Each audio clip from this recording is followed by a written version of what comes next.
শুভ সকাল, কেমন আছেন সবাই? আশা করি ভালো আছেন। তো সকালবেলা উঠে শুরু করছি কাজকর্ম। আজকে দুপুরবেলা রান্না বান্না করবো, তার সাথে ঈশানকে স্কুলে নিয়ে যেতে হবে। আজকে সারাকে আবার নতুন স্কুলে নিয়ে যেতে হবে ভর্তির জন্য। তো এখানে পালং শাক ধুইতেছি আর মা মাছ কাটতেছে। আর এখন বাজে হচ্ছে 7:30টার মতো, না সরি 8:30টার মতো বাজে। তো ঈশানকে স্কুলে নিয়ে যাবো হচ্ছে 8:30টার সময় উঠাবো, তারপরে স্কুলে নিয়ে যাবো। এখন তাড়াহুড়া করতে হয় খুব সকালবেলা উঠে। সম্ভবত আজকে রান্না বান্না করা হবে না, এইখানে করতে হবে, মা করবো। আবার মা আজকে বাড়িতে চলে যাবে, মানে গ্রামের বাড়িতে চলে যাবে মা। বললাম কয়েকদিন থাকার জন্য, তো থাকলো না। গতকালকে অর্চিদের বাসায় গেছিলাম, পিঠা খেয়ে আইছি। তো পিঠা খাইছি, এখন আমি ভাবছিলাম যে আমাদের বাসায় একটু পিঠা টিঠা দিই, কিন্তু তাদের থাকার মতো সময় নেই, চলে যাবে। আমি একদিন খালি একটু বানাইছিলাম, তেলের পিঠা বানাইছিলাম। আর তারপরে দিন তো আবার অর্চিদের বাসায় নিমন্ত্রণ করলো, আর বানানো হয় নাই, এর জন্য বানাইতেও পারি নাই। এখন বলে চলে যাবে। সারার বাবা আবার মা বাবা চলে যাবে, তার জন্য একটা মাছ আনছে এই যে। তো যেহেতু অনেক কম সময় এসে নিয়ে মানে থাকতেছে, যার কারণে বাজার টাজার করার সময় হয় নাই। তো এই যে একটা মাছ আনছে। কি কি রান্না করব দেখাই। পালং শাকের তরকারি রান্না করব। এই যে দেখেন মাছের মাথা দিয়ে পালং শাকের তরকারি রান্না করব। আর এখানে অল্প একটু মাংস আছে। আপনারা হয়তো ভাবেন এটা খাসির মাংস, এটা কিন্তু খাসির মাংস না। এই মাংসটা হয়েছে কি, একবার সবাই হাঁস খাওয়াইছিলাম সারা জন্মদিনে, মনে আছে হয়তো আপনাদের। একটা বড় হাঁস আনছিলাম, ওইখান থেকে অল্প একটু মাংস রেখে দিয়েছিলাম। সেদিন মনে হয়েছিল যে হাঁসটা অনেক বড়, বেশি মাংস রান্না করলে বেশি হবে, তার জন্য এইটুকু মাংস অল্প একটু মাংস রাখছিলাম। তো সেইটা আর খাওয়া হয়নি, কারণ আমি একা খাই আর সারা খাই, সার বাবা খায় না, তার জন্য রান্না করে খাওয়া হয়নি। তো ভাবলাম আজকে মা বাবা চলে যাবে, এখন তাড়াহুড়া করে মাংস টাংস এনে কেটে রান্না করা ভেজাল, এটা কাটা আছে ধোয়া আছে। তো ভাবলাম এইটুকু মাংস রান্না করি। তারপর মা খায় না, বাবা খায়, খালি কৃষ্ণও খায় না, মানে আমার ভাইও খায় না হাঁসের মাংস, বাবা খায়, মা খায় না। তো শুধু বাবা আর আমি আর সারা খাবো, আর বাকি সবাই জন্য এই যে মাছ রান্না করতেছি। তো এই হচ্ছে দুপুরে রান্না বান্না আজকের। তো মা এখন মাছ কাটতে বসতেছে। এই যে এটাকে আমাদের এখানে বলে শোল মাছ। মাছটা বেশি বড় সাইজ না, মিডিয়াম সাইজের আর কি, মানে খুব বড় না আবার খুব ছোট না, ঠিক মতো সাইজ। তো আমি সারা বাবাকে বলছিলাম যে একটা শোল মাছ আনার জন্য, যেহেতু শীতকালে কিন্তু শোল মাছ খেতে খুব ভালো লাগে, যেটা দিয়ে খান, ফুলকপি দিয়ে খান বা লাউ দিয়ে খান। তো বলছিলাম যে একটা শোল মাছ আনার জন্য, খেয়ে দেখবো, টেস্ট করবো। এর জন্য সার বাবা আবার আনছে। তো এটা কেটে রাখি না, ফ্রিজে এমনিতে রেখে দিয়েছিলাম। ভাবলাম মা বাবা চলেও যাইবো, একটু ভালো মন্দ তো রান্না করার প্রয়োজন না বলেন, তার জন্য আজকে এই মাছটা বের করছি। বের করে এই যে মাথাতে দিতেছে, তারপর রান্না বান্না হবে। ঈশানকে নিয়ে আবার আমি স্কুলে চলে যাব, তো আমি রান্না করতে পারবো কিনা আজকে ঠিক নাই, হয়তো মা রান্না করবো, এখন দেখা যাক।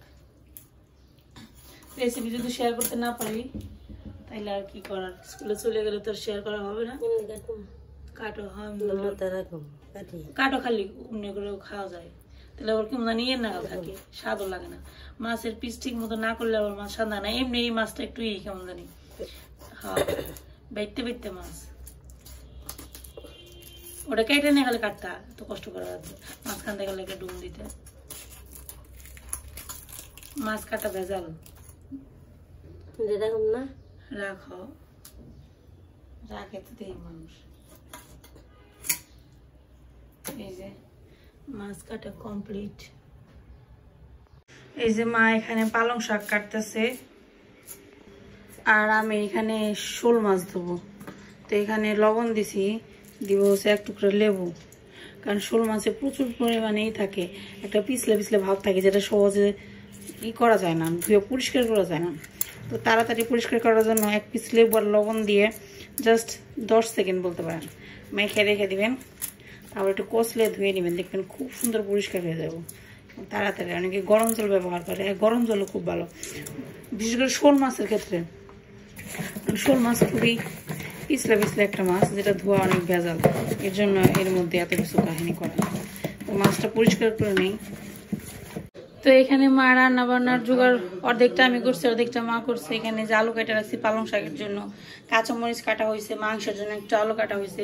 এই যে মাংস ধুয়ে রাখছে, অল্প একটু মাংস, বেশি নাই। এখানে যে পালং শাক কাইটে ধুয়ে রাখছে, তারপরে এখানে মাছ আর মাছের মাথা পালং শাক দিয়ে রান্না করার জন্য, এখানে ফুলকপি আলু দিয়ে মাছের ঝোল রান্না করা হবে।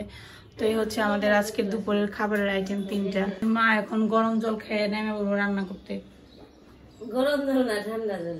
গরম জল খাইতে তোমার না গ্যাসের প্রবলেম কইছিল, যাদের অ্যাসিডিটি হয় মানে গ্যাসের প্রবলেম থাকে গরম জল খাওয়া ভালো। তো আজকে যাইবো গানি বাড়িতে নাকি, তাই তো। এই যে আমাদের স্টুডেন্ট ঘুমে থেকে উঠে বসে রয়েছে খাবারের জন্য। স্টুডেন্ট তুমি কি রেডি?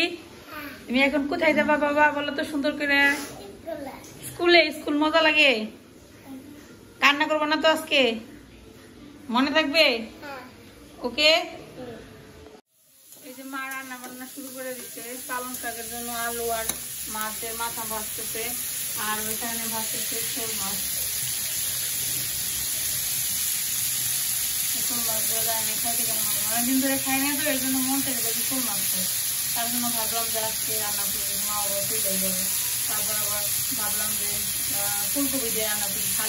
খালি আলু দিয়ে তরকারি ভালো লাগে না, তার জন্য ভাবলাম একটু ফুলকপি দিই। ফুলকপি দেওয়া ভালো লাগবে না, এখন তো শীতের সিজনে ফুলকপি তরকারি বেশি খাওয়া হয়। যে কোনো মাছ দিয়ে এখন ফুলকপি তরকারি খাইতে কিন্তু ভালো লাগে, তাই ভাবলাম যে একটু খাই, খেয়ে দেখি কেমন লাগে।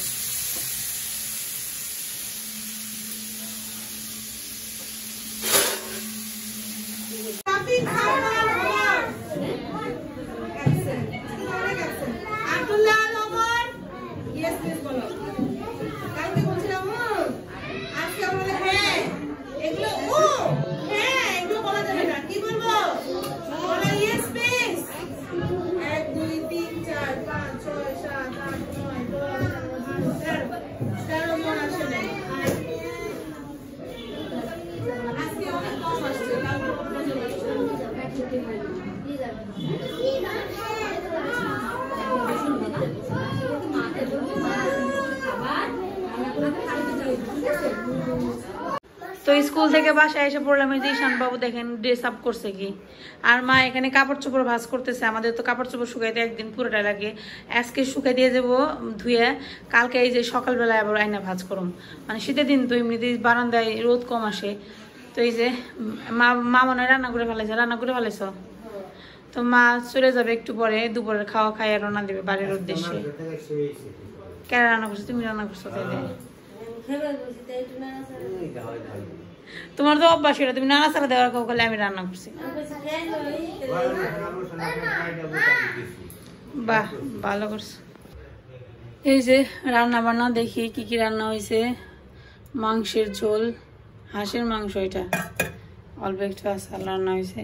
এখানে পালং শাকের তরকারি মাছের মাথা দেয়া, আর এখানে হয়েছে আরেকটা মাছের ঝোল ফুলকপি আলু দিয়ে। তো হয়েছে আমাদের আজকের দুপুরের খাবারের মেনু। সারামণি এসে পড়লো, স্কুল থেকে এসে পড়লো। এই যে দেখেন বাজার নিয়ে আসছে, সারামণির ড্রেস নিয়ে আসছে, স্কুল ড্রেস নাকি বড় ওটা আবার কি খাবারও আনছে আবার সাথে। কেমন দেখলা স্কুল সারা? ভালো। পছন্দ হয়েছে? পছন্দ হয়েছে কিনা, স্কুল পছন্দ হয়েছে কিনা সেটা বলো। পছন্দ হয়েছে। যাইতে পারবা? একা থাকতে পারবা তো স্কুলে? শিওর? দেখি ড্রেস কিরকম, কি কালার ড্রেস? বইটা সব দিয়ে দিছে নাকি? বই ছাড়া কি ক্লাস করবে? একজন কি ক্লাস করে?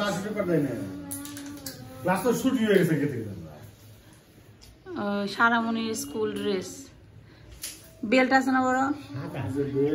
চাপি আনো না, অনেক লুজ হয়ে গেছে।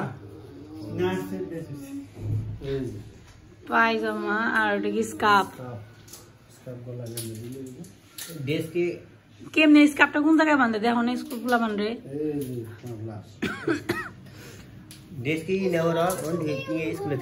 স্কুল থেকে কিনতে হয়েছে। তাহলে তুই সারা কম নিছে ঈশানের বেশি। আজকে ঈশান বাবু একটা নতুন চেহারা দেখবো আমরা, একটা সারপ্রাইজ। ঈশানকে সারপ্রাইজ দেবো। দেখি তো ঈশান বাবু, তুমি না সারপ্রাইজ দেবে দেখি। কই তুমি? ঈশান বাবু কই গেল? পেয়ে না কেন খুঁজছে? দেখি তো এখানে একটা মাথা দেখাচ্ছে। দেখি তো এ দেখি তোমাকে কেমন লাগে? ঈশান কিন্তু স্মার্ট লাগতেছে। সুন্দর করে দাঁড়াও।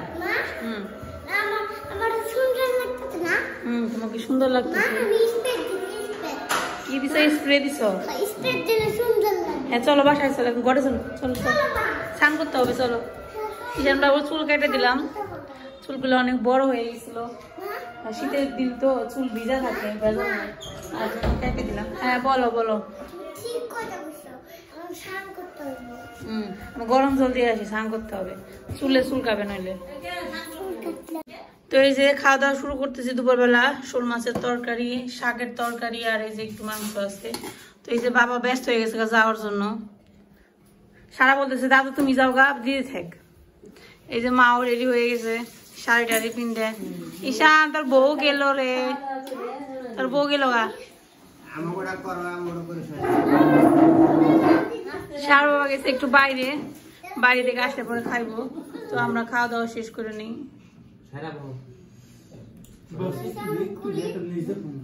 দিদিরে খাইতে দাও দিদিরে খাইতে দাও এই যে মা বাবা এখন রওনা দিতেছে এই যে ব্যাগপত্র নিয়ে দেখেন যাইতেছে গা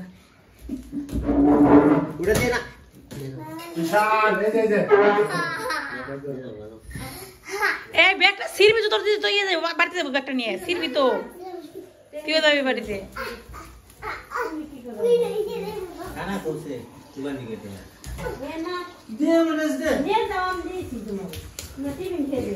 ভালো দিদি রে তুমি বলে আমার কি তোর টিফিন খাওয়া না টেনে দিয়ে দেবো ভালো না